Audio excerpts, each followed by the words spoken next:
Rock has been around for such a long time, and the players and the teams that came through gives you chills.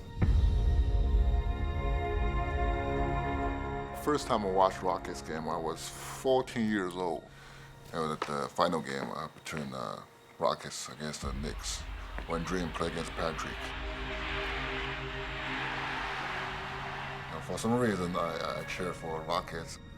The Houston Rockets select Yao Ming from Shanghai, China. That's why when Rockets draft me, I just feel that must be some signs right there, you know. With great pride, I want to introduce Jeff Van Gundy to the city of Houston. I'm honored to have the opportunity here with the Rockets organization, with Mr. Alexander, and looking forward to a lot of success in the near future. Rockets management is expected to introduce fans to the newest members of the team following yesterday's trade with the Orlando Magic. I think he's the most talented player in the NBA, and we'll have great times in Houston for a long time. I'm just looking forward to something great happening in the city of Houston, and believe me, something great is going to happen.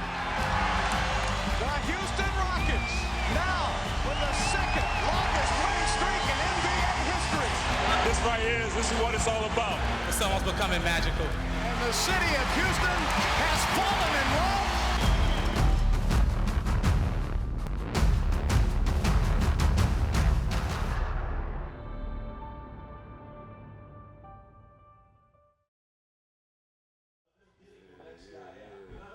You want to see some old pictures about my mom and dad? Yeah, where's your mom? Right here. That's long ago, I think. When T-Mac arrived in Houston, T-Mac and Yao really hit it off. That's my dad. That's him right there? Oh, yes.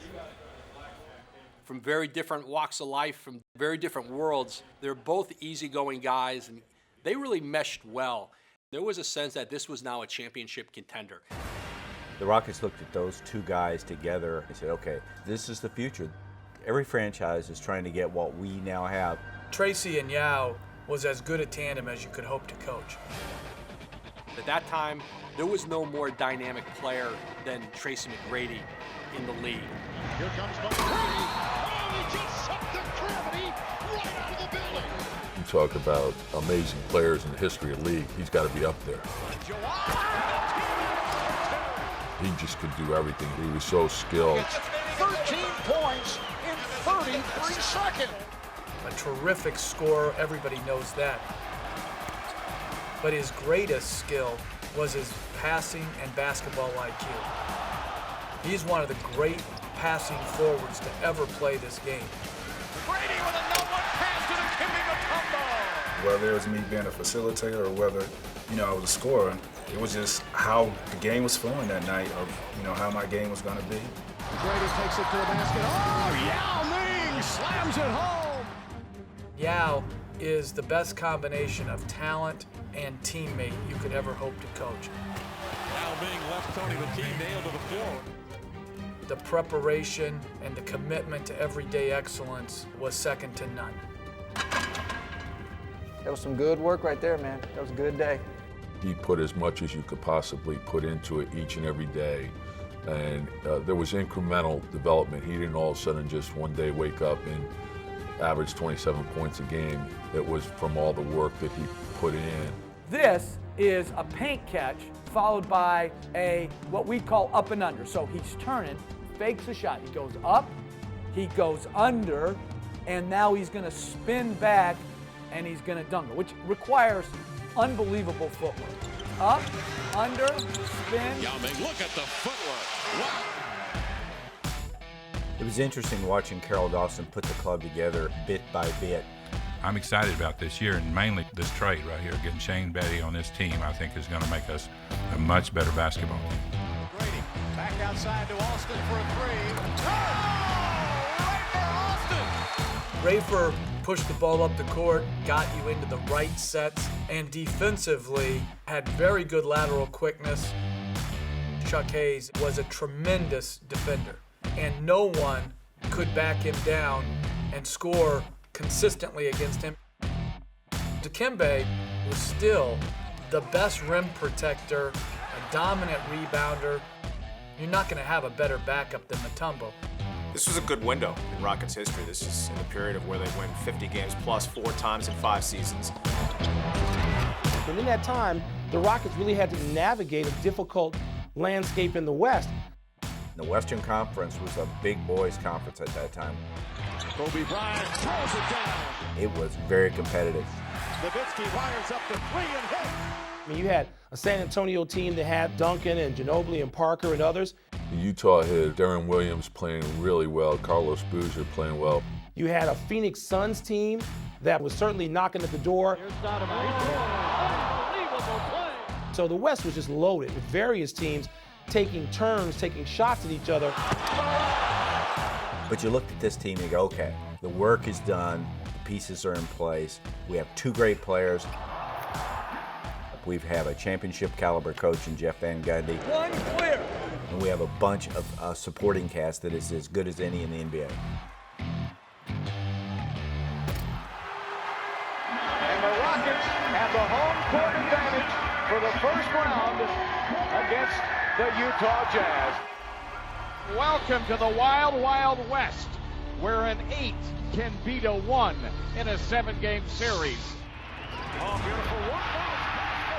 And the onslaught continues. You got to a point where you had a number 1 seed, the Dallas Mavericks, lose to a number 8 seed, the Golden State Warriors. And now the Warriors can wait for the winner between Houston and Utah. For the Rockets and the Jazz, it has come down to a 7th and deciding game as the series has shifted back to the Toyota Center in Houston, a sellout crowd. You gotta bring the energy and intensity for 48 minutes. Hard-nosed Rockets basketball. Here we go, baby. Win on 3. 1, 2, 3, win.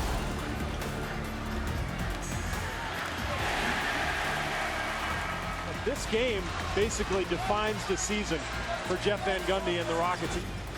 McGrady goes to the crossover and scores! And the foul!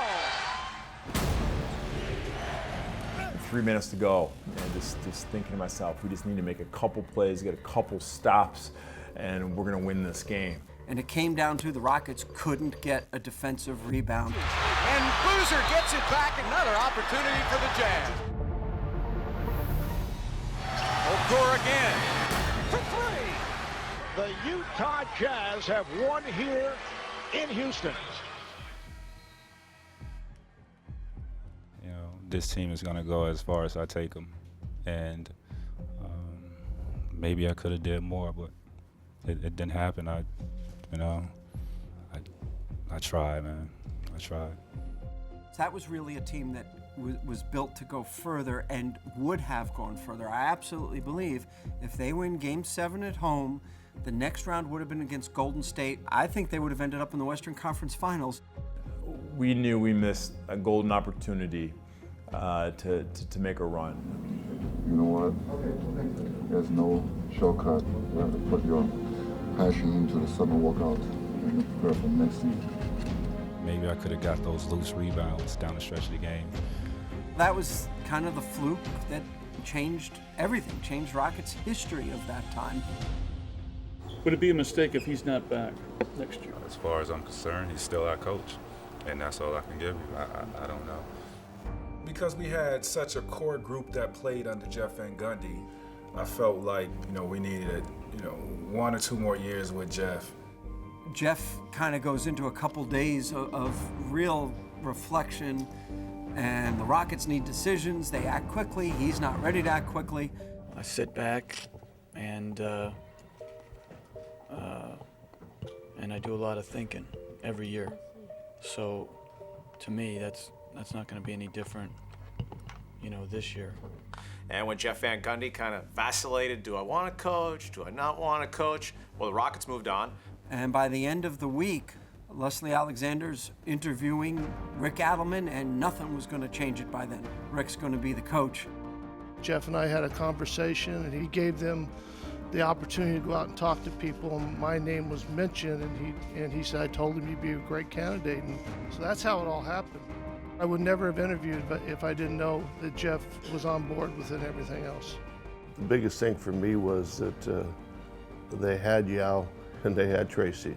And those two guys were the catalyst for me taking the job. I just felt that that team could be special. My time here was great. I coached with great coaches, worked for great people, and had players that I admired greatly, but playoff losses will always haunt you.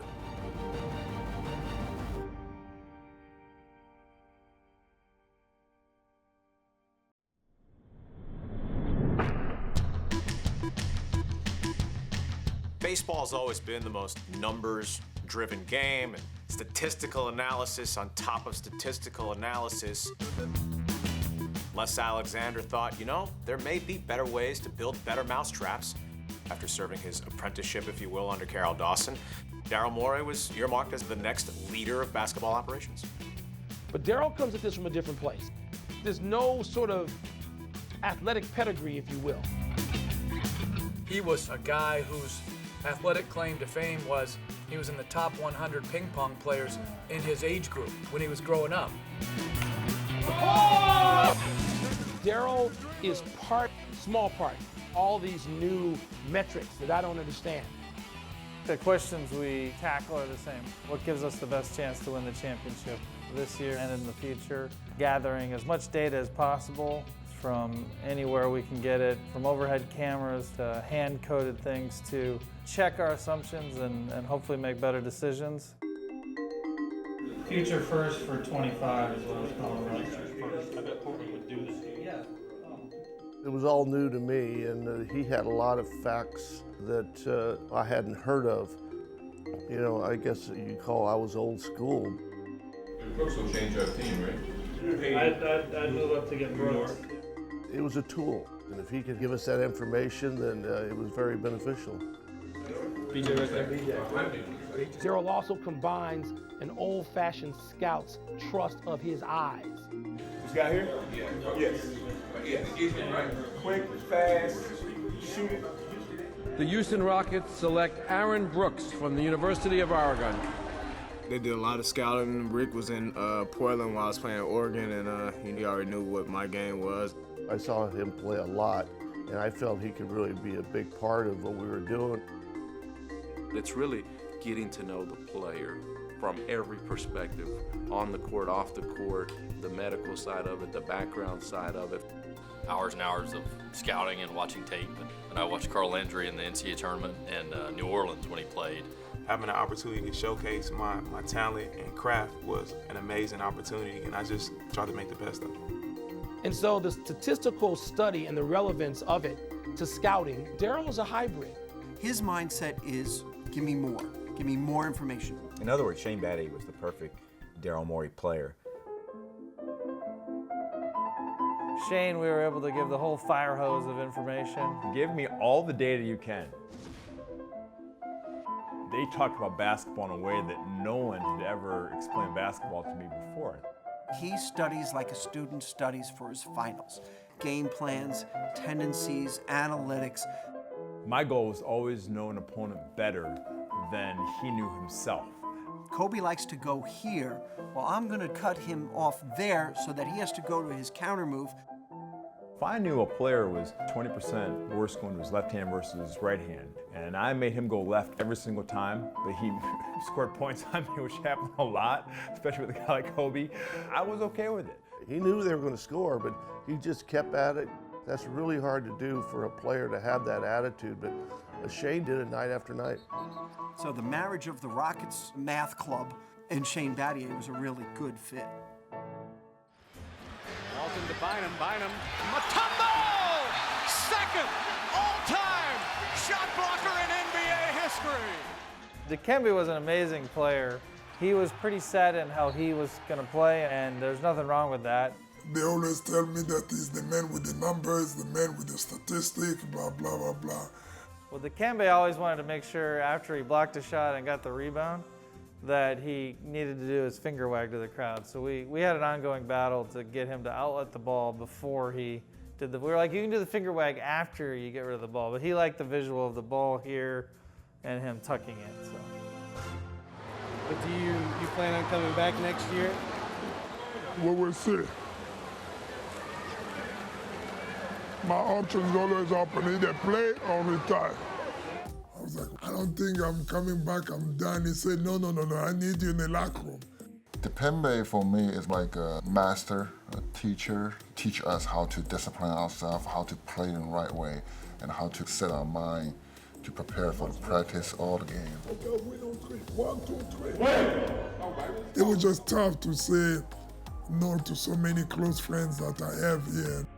He liked being on a team. He liked wearing his incredible suits and getting ready to go to the game and after the game. He liked it all. He liked being on the planes. He liked being one of the guys.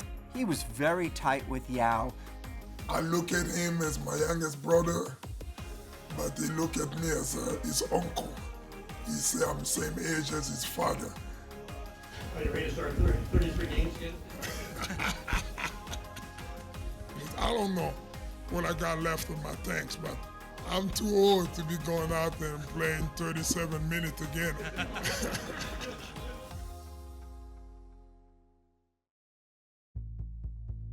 One of the key guys we targeted was Luis Scola. He was a overseas draft prospect for the San Antonio Spurs.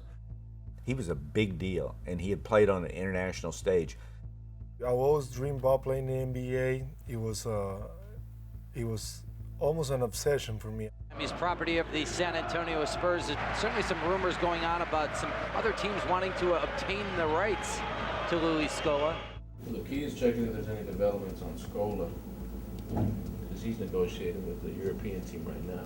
He has an offer on the table from them, and so he's probably waiting on San Antonio to match or make a competitive offer or trade him. The Spurs are facing a deadline where they either have to make a deal to sign Luis Scola or trade him to a team that will sign Luis Scola by a certain date, or Scola would have remained in Spain with Tau Ceramica. The Spurs had a pretty good 4 at the time, and Tim Duncan. San Antonio didn't have the needs of what I would bring, and for a minute I thought I was never going to make it. If Scola is traded, then that increases the probability Scola comes to the NBA. Right. The Spurs are very close to a deal with Cleveland, and then that deal falls apart and Daryl Morey jumps in. And then all of a sudden, the Rockets shows up and they trade for me and they sign me a minute later, and I was here and I was really, really excited. It was career changing, of course, but life changing too. We're here to introduce Luis Scola to the Rockets family. The only one more excited than us is Luis. Argentinian Brinks job by Daryl Morey. Spurs have made many errors the last 15 years. They ostensibly gave away Luis Scola to the Rockets. Basically getting Scola for Vasilis Spanoulis. I was thinking, these guys just made my dream come true. I'll have to really, really work hard to pay back. The guys, the faces that we have in here is just, the talent that we have is unbelievable. When we brought all those guys in, I said, this is going to be a fun training camp. One thing we learned very quickly by Daryl Morey is that he loved talent. And so training camp was really, really tough. You didn't bring it, there's going to be someone right behind you that would take your place. Thought I was going to come to the NBA and just take over. Get to training camp, Mike James, Rayford Austin, Luther Head, John Lucas, Steve Francis, all point guards, combo guards.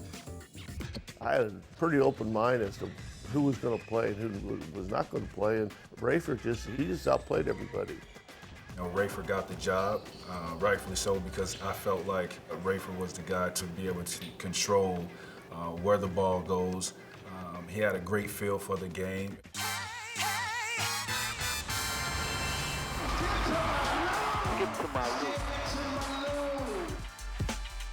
Basketball is a way of life for us in New York City.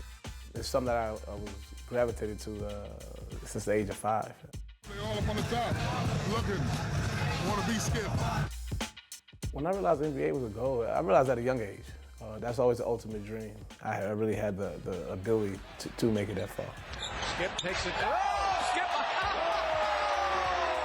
Rayford every day brought an enthusiasm and an unselfishness that was contagious. Really fun to be around. And over a long season, you can't have enough guys who bring an enthusiasm and a humor to keep the mood as light as possible. A good call, Rayford. I missed it. Yeah, you missed it, right? Whatever. Do it.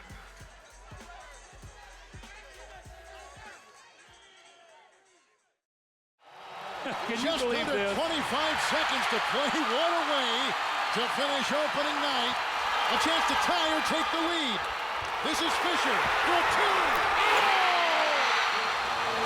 Here comes McGrady. A screen by Yao. It's Battier for three. Oh, he got it! What a shot by Battier! Timeout Los Angeles. Oh my! We actually got off to a quick start. 6-1, feeling really good about ourselves. You want to try to separate yourself early, just to give yourself the margin of error for mistakes, or if you hit a slump.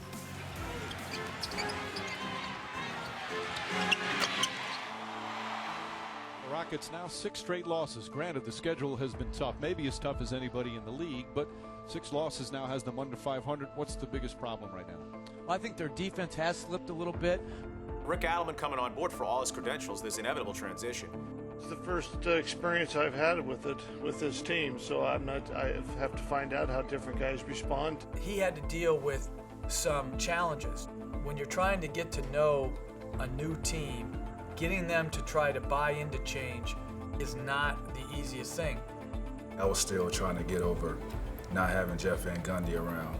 Both coaches are different. They have a different style. Jeff Van Gundy was about defense, defense, defense. Very emotional. Every game was game 7 of the finals. When Rick came in, it was totally different.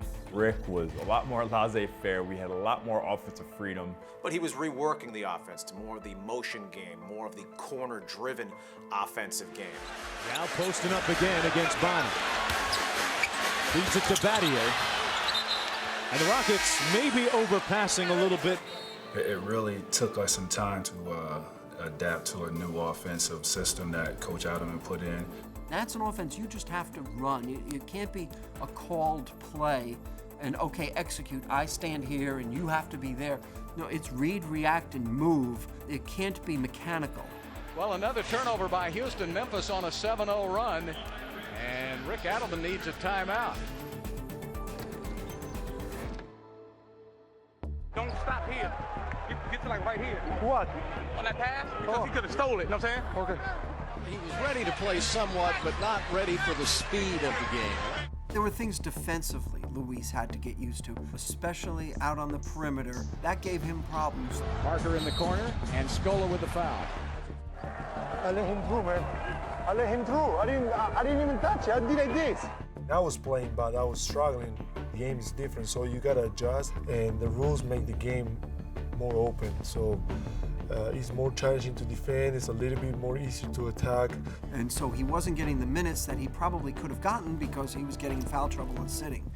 You have a number of young players, their first time on the team, their first time in the NBA, and it was a learning curve. Well, the Rockets now 2 games under 500 again, just unable to put together any kind of a winning streak. And then you have Tracy McGrady's knee flare-up, and he misses a month. Houston trying to stay competitive without Tracy McGrady, sidelined with that bruised left knee. And T-Mac, under Jeff Van Gundy, we knew that this team had a defensive identity. How is this team different, and what is the identity under Rick Adelman? Well, we're still soul searching. We don't know our identity now. You know, with 6-1, and ever since then, we've just been up and down. Rolls in the air. Oh, he got it! We just hovered around 500. We never really got it going. We were just kind of mediocre. We lose 3 or 4 straight, we win 2 or 3. We didn't know which way we were going. You don't have any time to adjust. You don't have any time to get yourself going. Teams are going to leave you behind. It's a fine line between having confidence and losing your way. I think we just lost our way for a bit. And throughout all, Coach Adelman, stressed, stay the course, play together. When it gets tough, as a team, there's no way around it but to stay together. From the coaches all the way through the players, everybody has to evaluate themselves as to what they can do better, not look at other people. What can you do better, and stay together as a group. And the Rockets, again, having difficulty here in the 4th quarter. Offensive boards. You gotta have the offensive boards. If they're bigger and they're longer than you are, you gotta get your body into it. Simple as that. Losing is hard, and losing when you have high expectations is even harder. And somebody's been tossed. That's Yao Ming. It's a little frustrating because you play a good game, but you come up short. The Rockets come in and play the Celtics as tough as anyone, but that man right there just was not going to allow the Celtics to lose the game here tonight. Really abandoning their offensive plays. They're just running first guy open and shooting. Another steal. Another turnover by Houston. Another layup by Philly. Rockets just not paying attention. They're not stopping the ball. They're not blocking out. It looked like there was not much focus, and I was worried. And I was worrying, and I asked myself, I said, what is happening here? The Rockets let one get away here at home. And you can see the disappointment on the face of Yao Ming.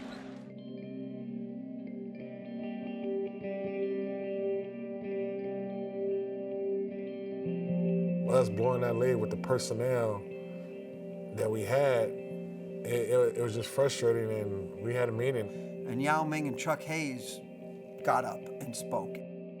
Late in the game, we couldn't click. We didn't know what play to run, who we want to give the ball to. At that time, it was an unusual thing for Chuck to call everybody out, and it had its impact. He's a guy who really earned his credit by his effort. What a great play down on the floor by Chuck Hayes. He earned the respect from every one of us who played with him. I let him know how I felt. Yao did the same thing. Play hard, bring the effort, bring the attitude to the court. He expected a high energy, high level of performance from us every night.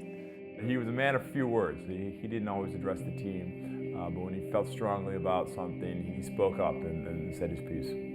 It really was an important day. We had to make a run to be where we needed to be, and if we didn't make it right at that moment in the season, it wasn't going to happen. Now you're only one game over 500. You thought you were going to make some hay at home. That now you've gone 0-2 the last two games, and you got San Antonio coming in Saturday night. We've written them off. We're looking, to the draft, to who's going to get fired, who's going to get traded, and all that. T-Mac will work on Bowen. T-Mac to the rack. He's back. Good to have him back. Hooker head. Goes to the reversal. Now with the rebound. He slams it home and draws a foul. What a move by Yao Ming. Bonner with the jumper. And he missed it, and the Rockets win the game.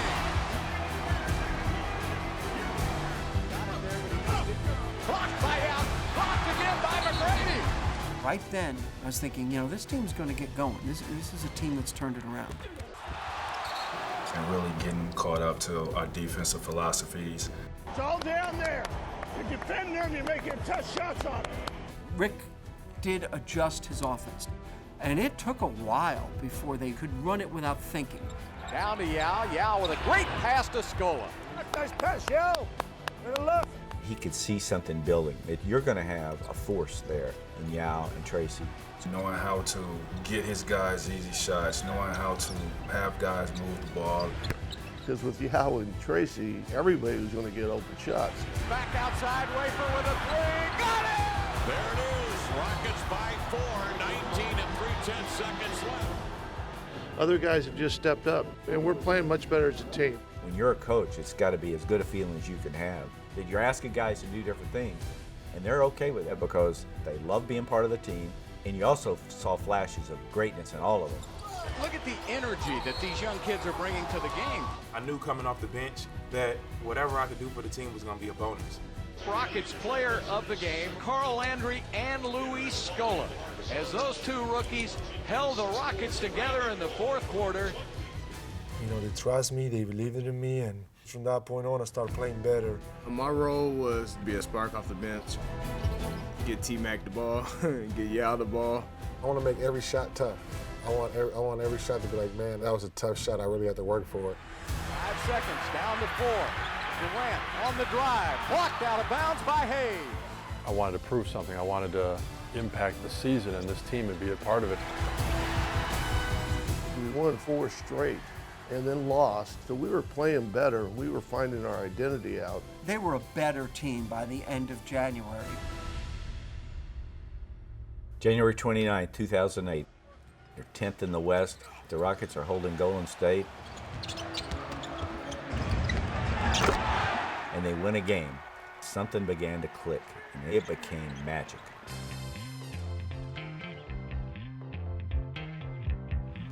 Aaron Brooks, another pass to Landry for the reverse slam. And the rookies are taking the game away.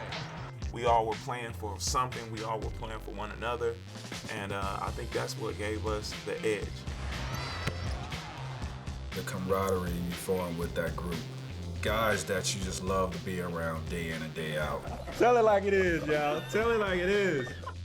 I close it, y'all. You closed it. No, it's still under the chopstick. You got it, Ola. Yeah. The bonding and the friendship that was taking place in this team was very good. It's not something you can manufacture.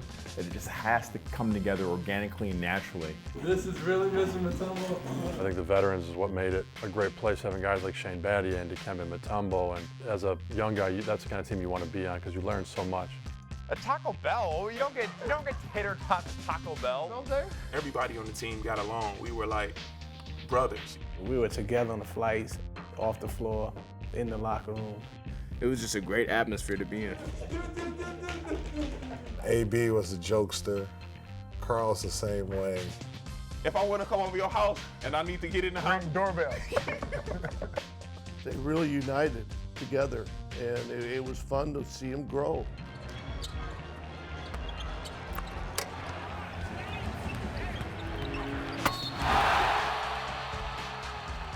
You know what? When we play together, when we share the ball, play to win, we're as good as anybody in this league. The Rockets win their 7th game in a row.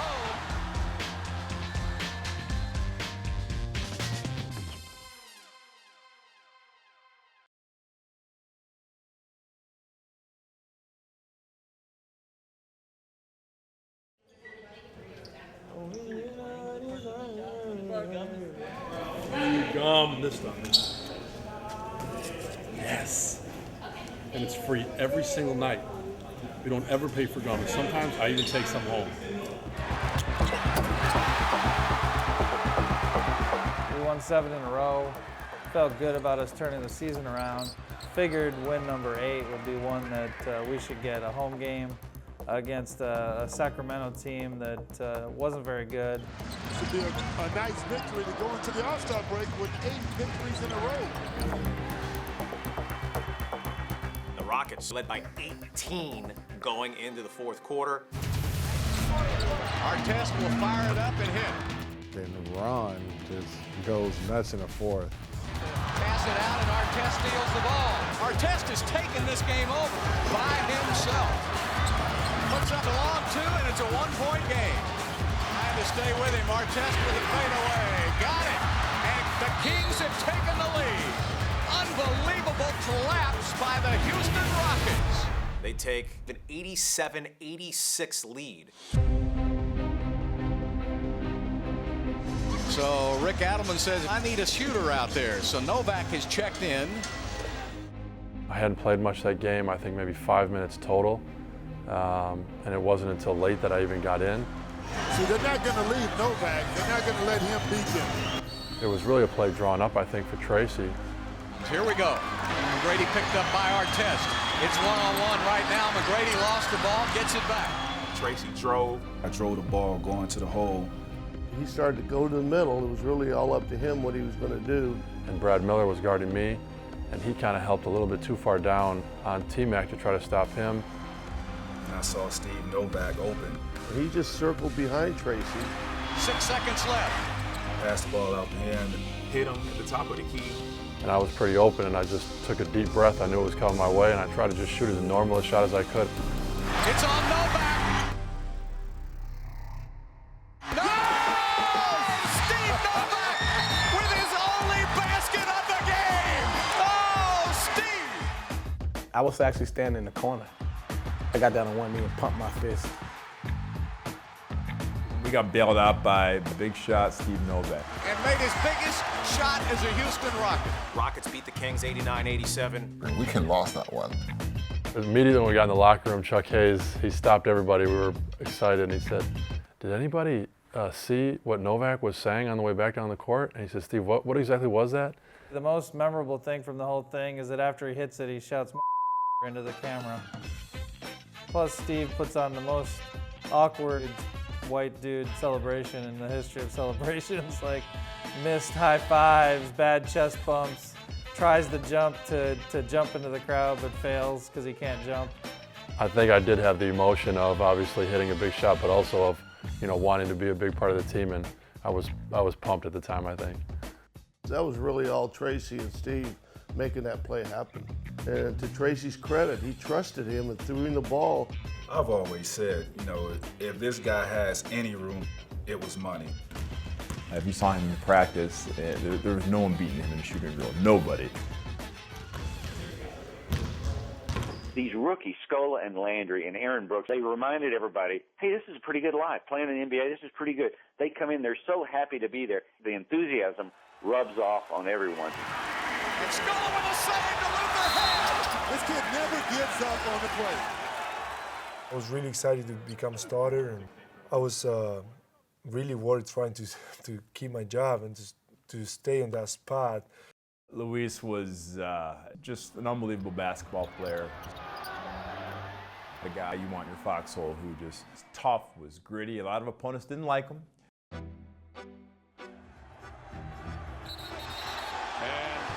Scola and Barron going at it. Luis was very crafty.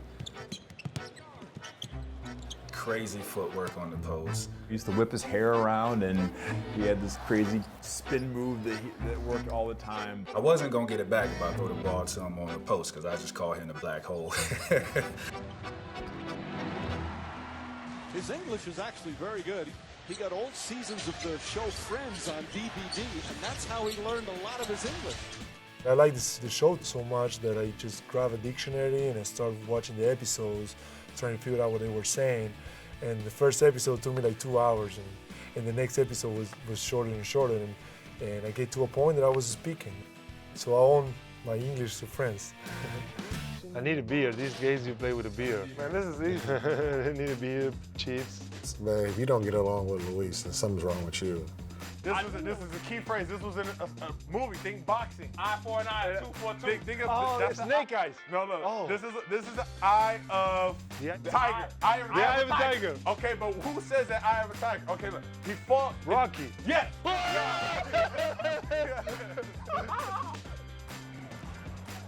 Scola really making his mark in his rookie season in the NBA. 28 years old from Argentina. And the Houston Rockets, their 10th straight win. Right now they're in the 7th position in the tight battle in the West. We won some games, we beat some teams we're supposed to. Let's test ourselves against the top teams. The Houston Rockets have won 10 games in a row, a 9-game road winning streak. The Hornets lead the Western Conference 22-5 in their last 27. New Orleans at the time was first in the West, and they were smacking the Rockets around in those years with Chris Paul, David West. Look at the defense being played by both of these teams. It's just stifling out there. Boy, what a physical game this has been. I think the officials and the players know that this is a playoff-style game. Tyson Chandler sort of bops his way down the court after a dunk, and Rafer Alston goes up and shoves him. Now Chandler and Rafer Alston had some words. Yeah, and they both got technicals. It's a double technical. And the Rockets just... Here's T-Mac running the car! Tracy McGrady all the way to the basket. McGrady right back to Rafer. Extra pass, Battier for the three. Got it. And the Rockets are putting on a clinic. We went on a roll, like a crazy offensive spurt. T-Mac has just been on fire tonight. Now takes it to the middle with a jump hook. Well, Yao Ming is just taking the game over. He and T-Mac. So you just want to keep rolling. You didn't mind who scored the ball. The Rockets are a well-oiled machine. We just wanted to win the game.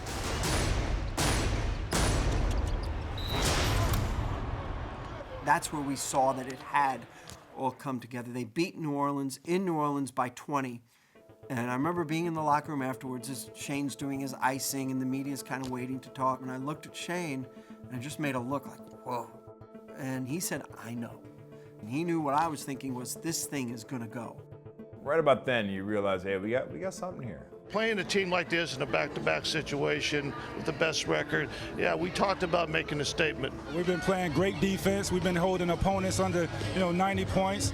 You really saw where T-Mac and Yao were really at their very best together. We were clicking on all cylinders. We have really reached into a level that we have that chance to approach something big. The balance of power just continues to stay in the West. After Pau Gasol goes to the Los Angeles Lakers, Shaquille O'Neal then dealt to the Phoenix Suns, and now today Jason Kidd on his way to the Dallas Mavericks.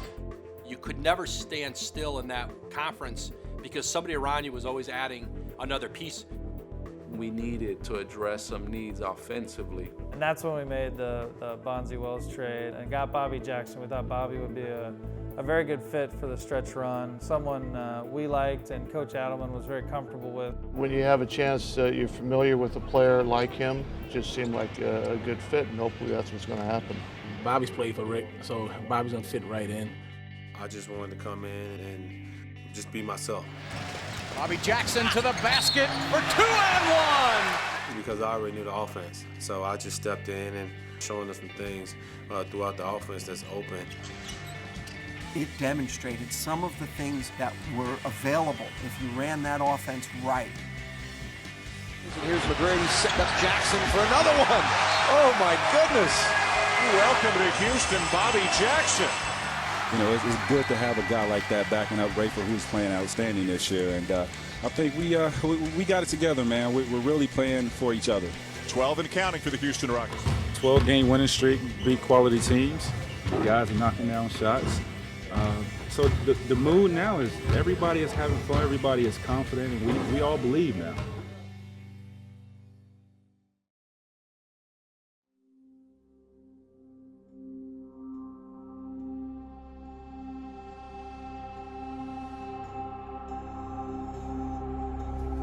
Ming is out for this season with a stress fracture in his left foot. Season over? Like that. Like that. Yao Ming has had increasing soreness in his left ankle. The first time I feel that foot a little bit wrong is against New Orleans. Yao's going in. Well, I don't think he's hurt, but if he's done for the game, you might as well get him back there and let him ice down. I never had that kind of feel before. I feel a little bit strange. Said I need to take a look. He was in our office and I told him that it showed something we really weren't expecting. He was clearly disappointed. I was stunned for like hours. Just sitting thinking what is the next step. Maybe there's a mistake. This morning I feel so hard for walking in this building. I know I need me and coach need to tell my teammate the situation. We came into the locker room, we had a big meeting, and right before practice, I mean like maybe 20 minutes before practice. We get there, so okay, I was like, what's going on? When Coach Adelman talked to everybody, Yao will be out. Everybody is like quiet.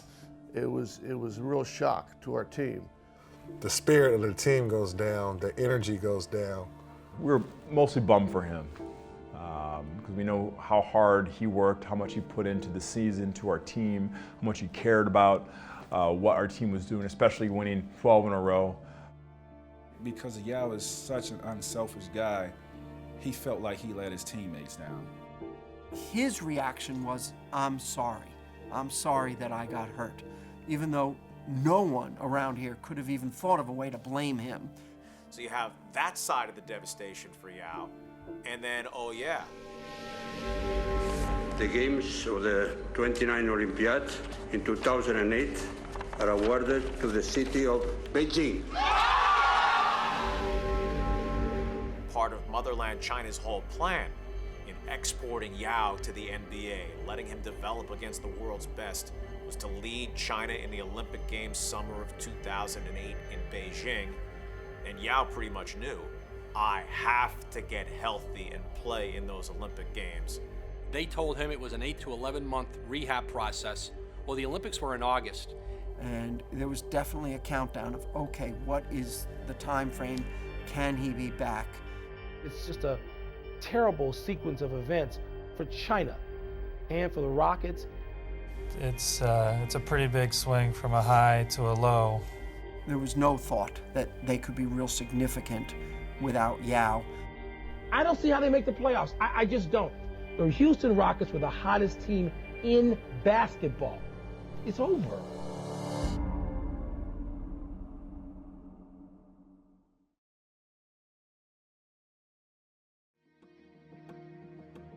Mark Cuban joins me once again.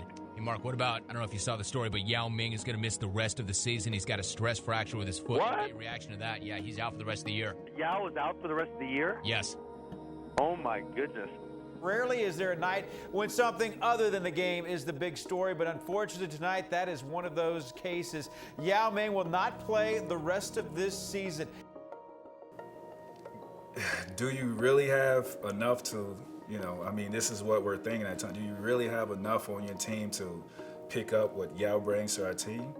We had to be picked up somewhere. I get a call from Coach Rick, and I go in there and they say, you're starting. Whatever your name is called, you have to be prepared to go and fulfill your duty. I didn't know if he could help us, or especially when he's playing behind Yao, it takes him a while to get going. It was no way, I'm telling you the truth, that anybody, even from outside, could have walked in, break the spirits, because the momentum was so good. I convinced everybody that we can do it. We're still a good team. As long as everyone do their part. Back to blocks. Blocked by Mutombo, and he says, get that stuff out of here. Mutombo is still a great defensive presence. Mutombo with another block. I could not believe the guy. He just played at such a level for us. And he was dominant. It was like it was 1995 all over again. It was all passion and energy, and he was running around in the wrong place half the time, but it didn't matter. They just really changed the complexity of our team. Our defense immediately went from #1 in the league to like one of the best defenses ever put on the floor.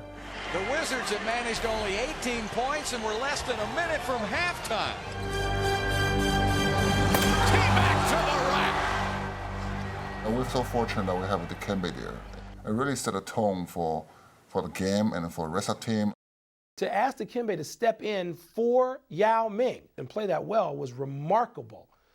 And Dikembe was in such good cheer about it, and he had so much fun. It thrilled him to be able to be part of that at that point of his career.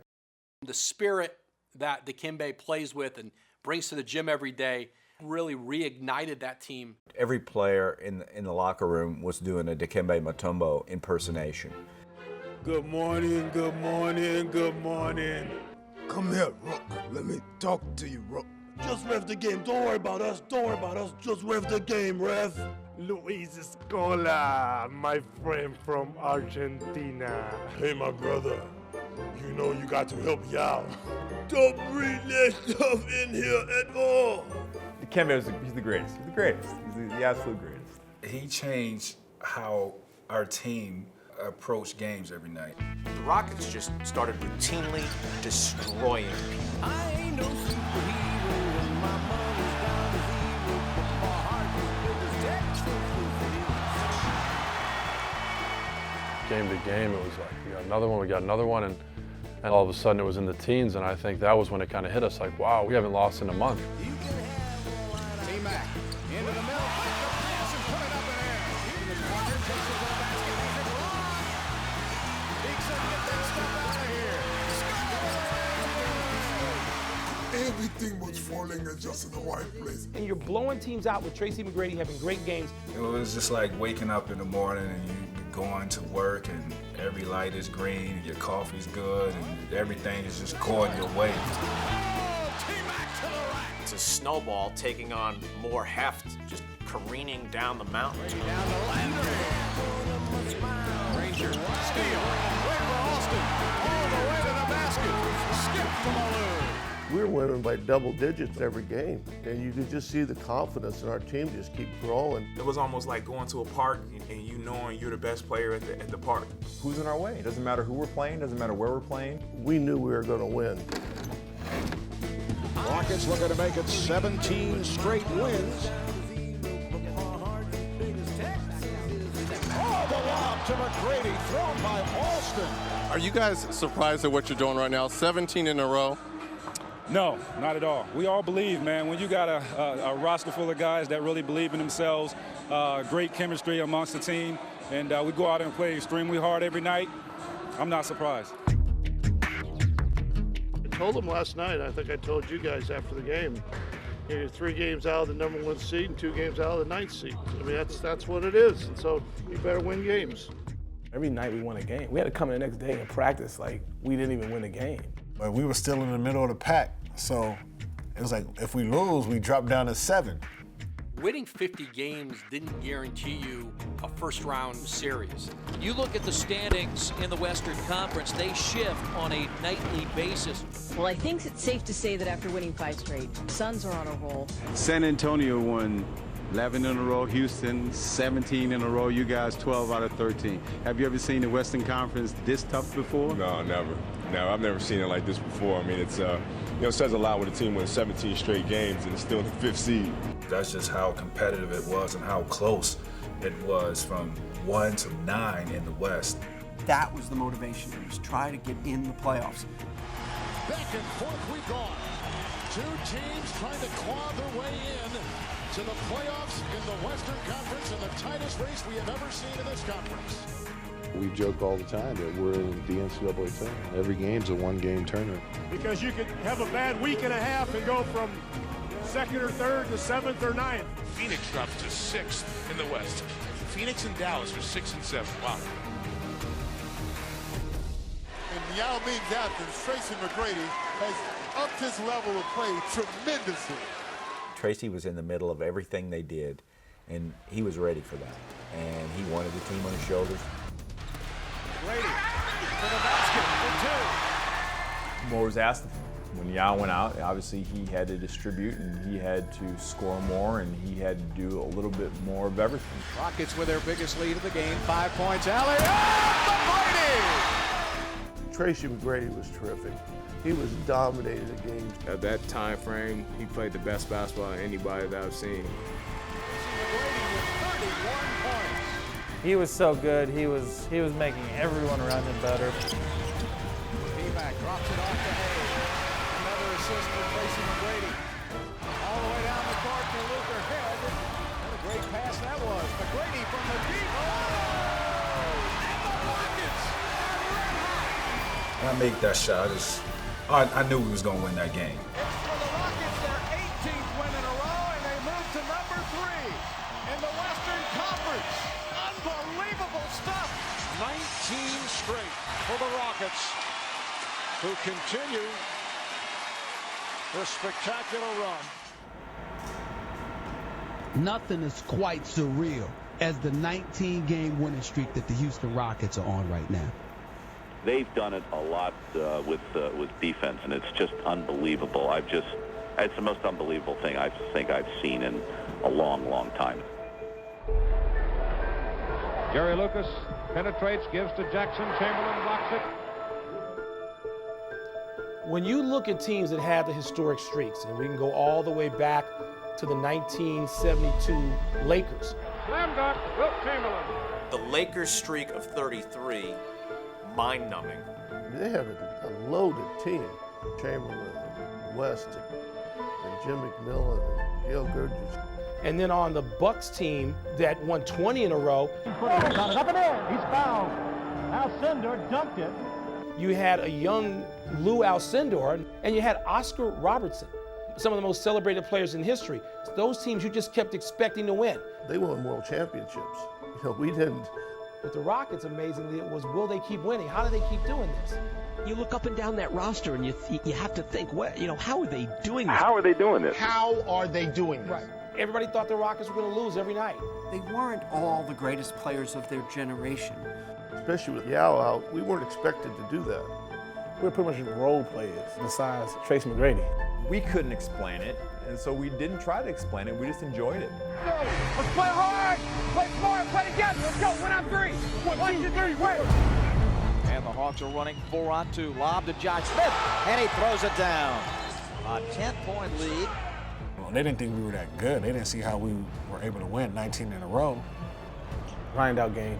Both teams struggling to handle the ball, to score the ball. Down to 2, AC Law to the basket. It's wiped away by Betty Ann Hayes. And so you put a little more mental energy, physical energy, a little more emotion into preserving the streak. Hayes got it out to Rafer on the run. 3 on 2 fast break Houston. Rafer with a big move to the basket. And Scola with a putback.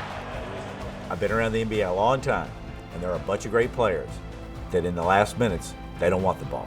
Tracy wanted the ball. T-Mac. Tracy McGrady!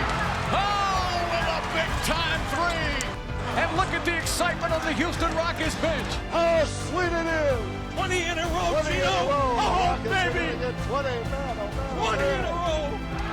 The Lakers, the Bucks, and now the Houston Rockets, the only teams in NBA history to win 20 games in a row.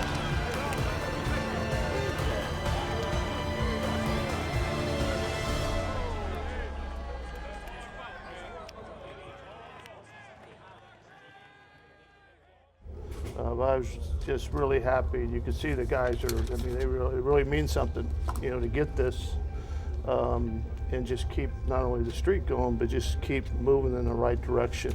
Rick Adelman's always been one of my favorite coaches in the NBA. He did such a masterful job of retaining what he thought was helpful and instituting what he thought was necessary change to try to push the team to a higher level. Coach Haldeman was just a very laid-back coach and just lets his players police themselves and have fun on the basketball court. We want to ask you guys what you are feeling about practice, about the season. His offense centered around everyone. It wasn't just based for one person. His offense was for all 5 guys on the floor. He's probably one of the first coaches that gave me the opportunity to come out and play my game, and I want to be able to learn from one of the best, and he's been the best for a long time. That's why we all played really hard for him, because we knew he gave us tremendous freedom and ownership and responsibility, and we didn't want to let him down. He coaches with such success, but also with such humility. And you don't find success and humility going hand in hand in pro sports very often. Does it surprise you at all being able to do this without Yao? Yes.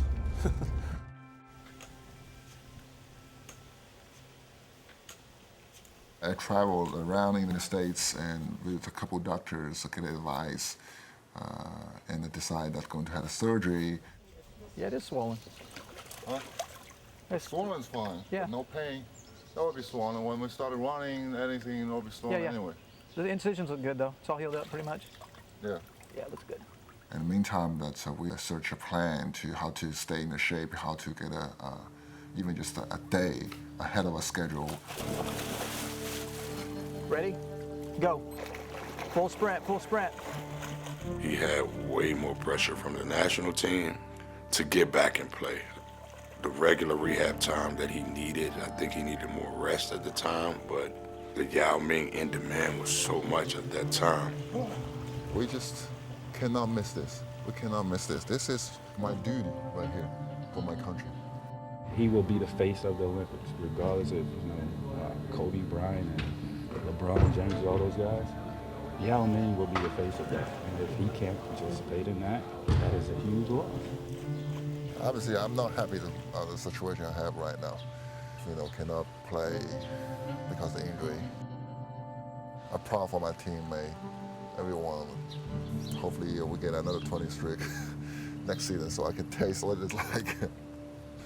All I can do right now is do whatever I can do, prepare for next season.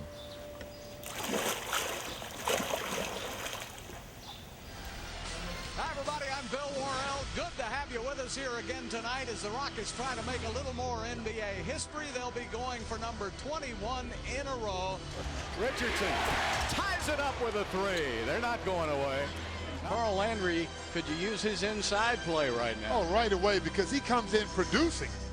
When he went out with Yao already out, well, this streak's probably about to end because they can't afford to lose him. We saw Mike Harris' season had just finished in China. Mike is a guy who had been in our training camp, a local guy from Rice we'd had an eye on. Daryl Morey ends up calling me, and he asked me, was I ready? I was like, yes, sir, I'm just leaving the gym. Mike Harris had just checked in to start the fourth quarter.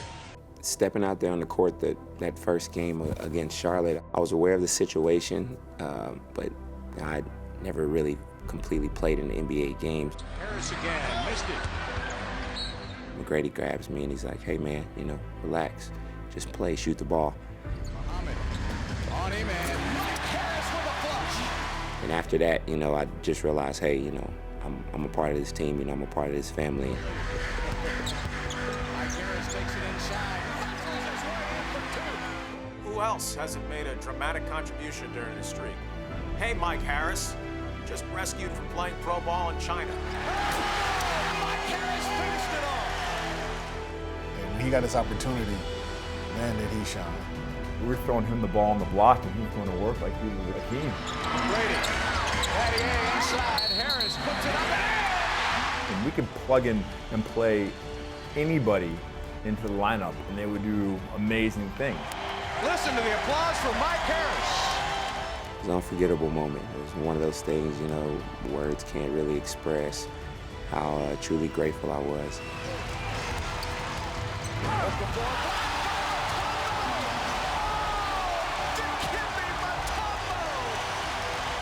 Everybody on their feet. The Rockets making history tonight. The Houston Rockets now with the second longest winning streak in NBA history. 21 victories in a row. The Houston Rockets have been nothing short of sensational. They have been nothing short of awesome. I want them to win every single game. Look at you. Every game. You've transformed.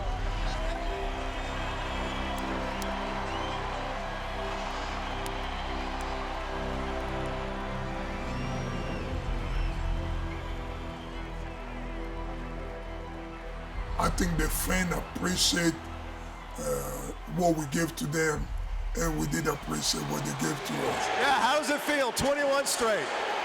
I don't know, man. This right here, this is what it's all about.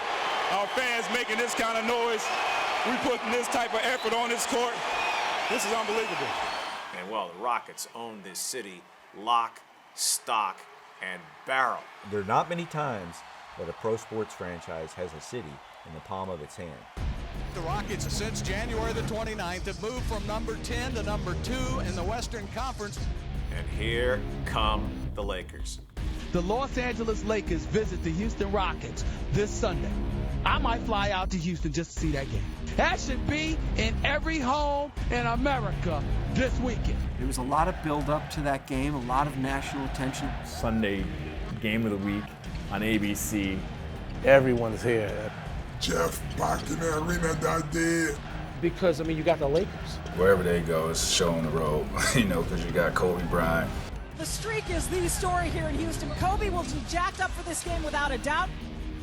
I knew that Kobe Bryant was coming in single-handedly on national television to end the streak. Kobe's talking smack. The streak is going to end tonight. So we suited up. Let's go. Let's go for 22. Battier on the floor, comes out of there with it. Kobe, now McGrady goes and gets it. It's like a rugby scrum. You see the energy across the board. Fisher down to Kobe for the slam. McGrady going inside, drops it off to Shane, back out to Alston. He'll fire up a three. The atmosphere was bananas. The fans were amazing. It felt like we were playing in front of about 100,000 people. I'd never seen nothing like that. It was liver than a playoff game. Harris inside. Hayes got it. Harris with a rebound and a putback. Who are these guys? Draper, back to Luther. He'll use the glass. Look at the ball movement by the Rockets. Mainly, I was a facilitator that night because I was getting double teamed. Tracy kept feeding me the ball. Tracy was going to his right side, throwing the ball way back to the left. Kicks it back out. Austin for three. Bang! From way downtown. Kobe Bryant with Shane Battier guarding in. Battier, one of the best defenders in the NBA. It was the most amazing challenge, individually as a defender that I've had in my career. Shane Battier competes on every possession. The defense that he played on Kobe that night was spectacular. Everybody knows that thing that Shane does is put his hands in his face. Just another great contest. It wasn't about how many shots he made. Bryant, hand in his face again. Tough shot from Kobe Bryant. I just wanted him to work for every single look, every single touch, every single catch that he got. It's not about his numbers.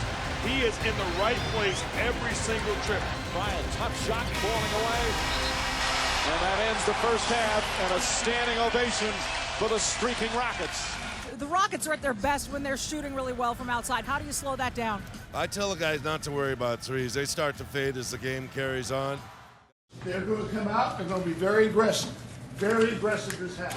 This third quarter, they're going to try to get to the basket, get to the free throw line. Fisher, inside, Odom.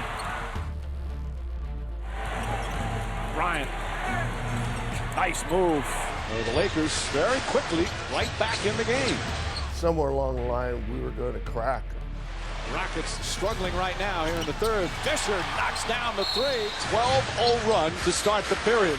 I remember looking at Kobe and looking at all these guys, and they thought, well, this is over now. They just expected a really difficult game. Get our heads up. We have the lead. Come on, man. We have the lead. This is our game. We've got the lead. Now let's go.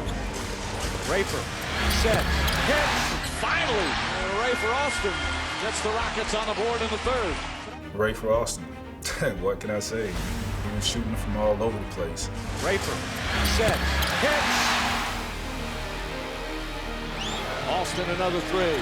Bang! Rafer Austin lighting it up. I shocked myself. I know I shocked my teammates. I know I shocked the Lakers. Austin another three. Hits another. 8 3-pointers. A career-high 30 for Rafer Austin. I tried to chip in and hit some timely baskets here and there. McGrady. Houston's MVP steps up and hits another. This crowd is absolutely delirious. Bryant, jump shot, blocked. Battier got a piece of it. The quintessential team putting in one of those total team efforts here this afternoon. Bobby Jackson from the deep. Bobby Jackson! Getting it done! Thanks to Rafer, to Bobby Jackson knocking down those shots, and we pulled it out. And Kobe thought he was going to end that streak, but we got to 22. And the Rockets can just dribble this one out. Rafer Austin with it, left side angle, Rafe with the ball.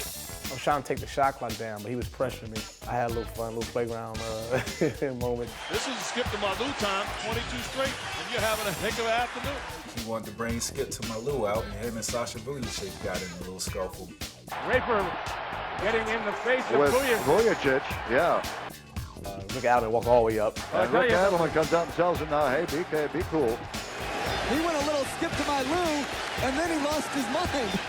And I looked at the score, and I realized, you know what? We really got this game. There you go! The second longest winning streak in NBA history is still alive, 22 and counting.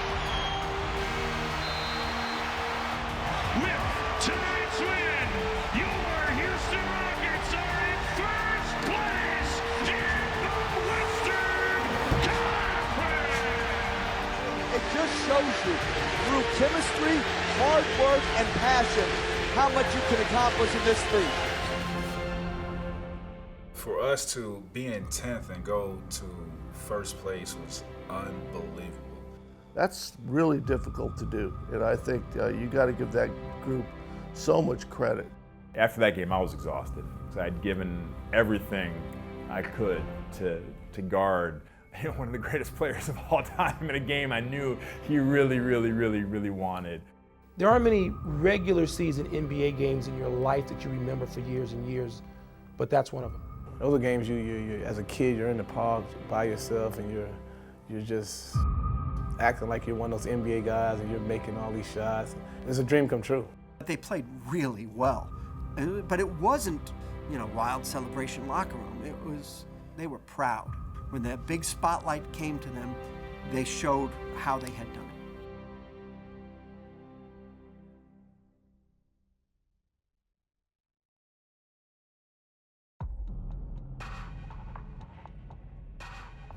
The Rockets, what they're doing, no one would believe if you tried to tell us, two people who have watched the NBA. We had them out of the playoffs. So we had them out. Every coach had them out.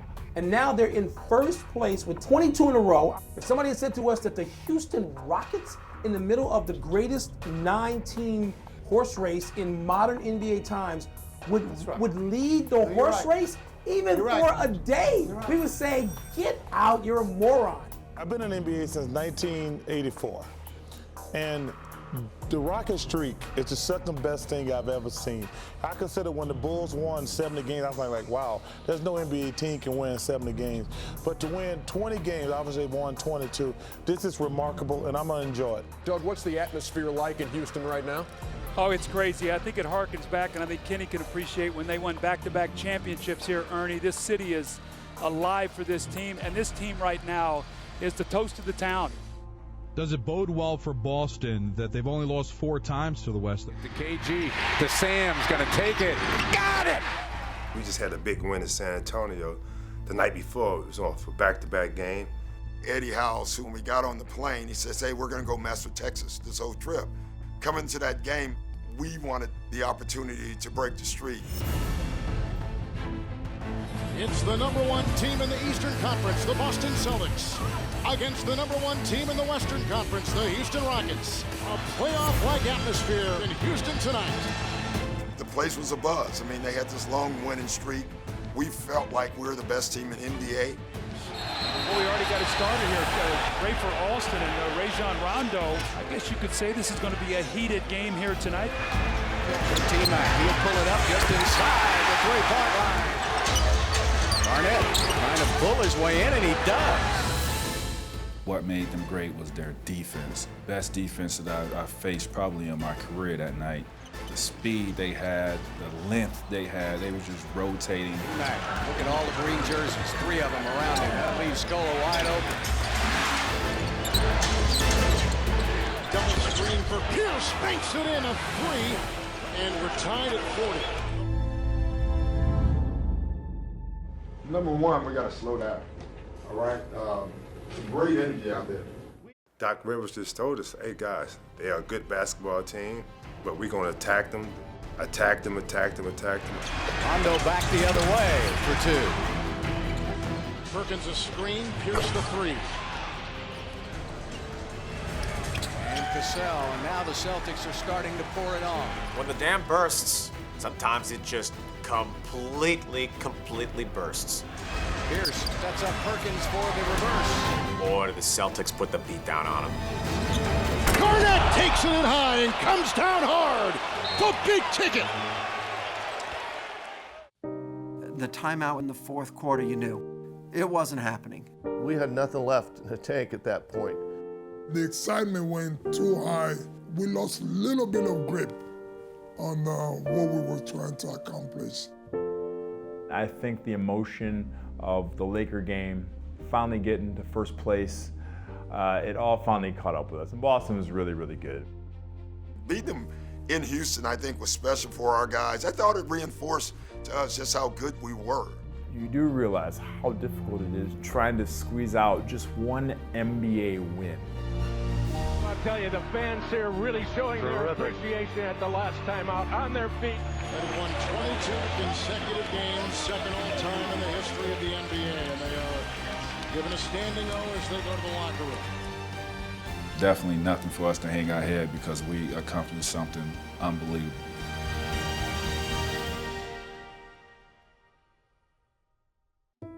If the Hornets beat the Rockets tonight, they will be in first place in the Western Conference. Stojakovic wide open.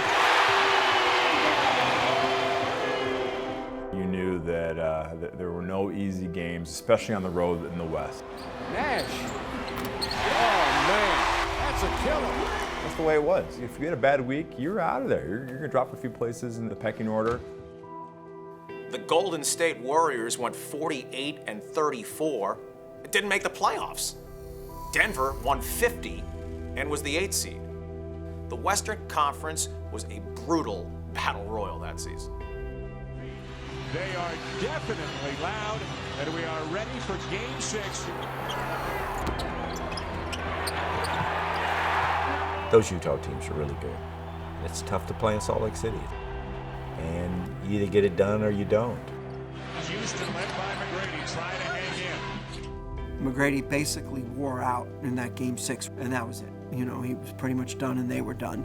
That is all as the Jazz win Game 6 convincingly and move on to the next round to take on the Los Angeles Lakers. The Rockets go home.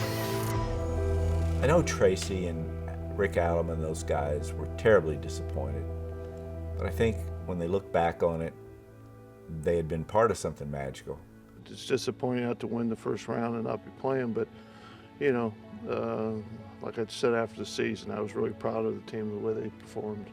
You know, for us to win 22 games, compete against, you know, a great team that was in the Western Conference Finals. You know, I'm proud of what we accomplished.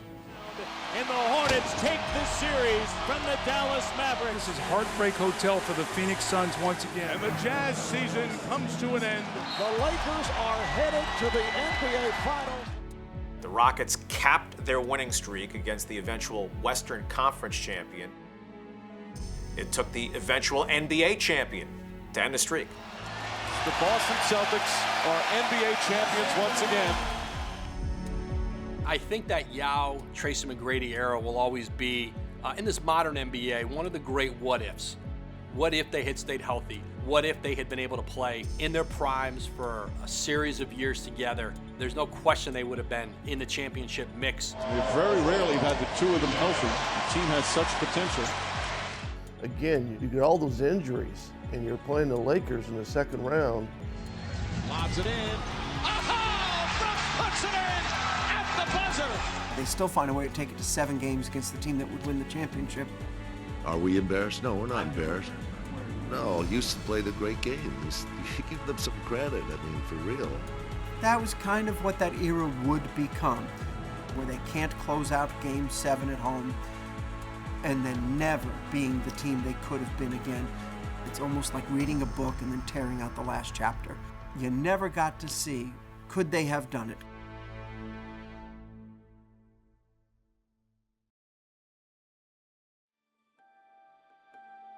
And the Miami Heat's winning streak continues. The race to history is now at 27. People always ask me, like, what's different, what's similar? It was a little more explainable with Miami Heat. When you have LeBron James, Dwayne Wade, Chris Bosh, you can understand what happens when you play really good basketball, and you can sort of explain 27 in a row. Every time you see a team win like that, it's a reminder of how hard it is to do and how proud the Rockets should be of what they did. And that's what that streak was about. It wasn't this roster's so much better than everybody else. It was, no, this team is getting everything it can out of itself. And there was just a togetherness about that team on and off the court that the only way you could understand how they were doing it was to be around them. I'm always able to look back at, each pitch is a picture from one game of the streak. And it starts right here from January 29th and goes all the way to March 16th. So sometimes I'm on the computer, I get to turn around and look, I'm like, wow. Friends come over and they see that and they ask questions like, man, what was it like being out there with those guys? It's just, to even be a part of this, it's something that you can truly cherish forever. You know, you get kind of spoiled your rookie year going through a 22-game win streak, and you know, you don't realize how hard it is to come by.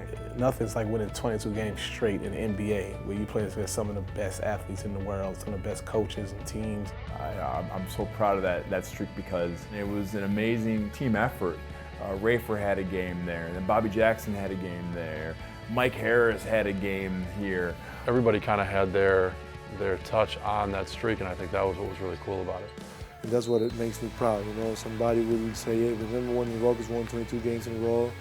And they will start naming players, and I'll be one of them.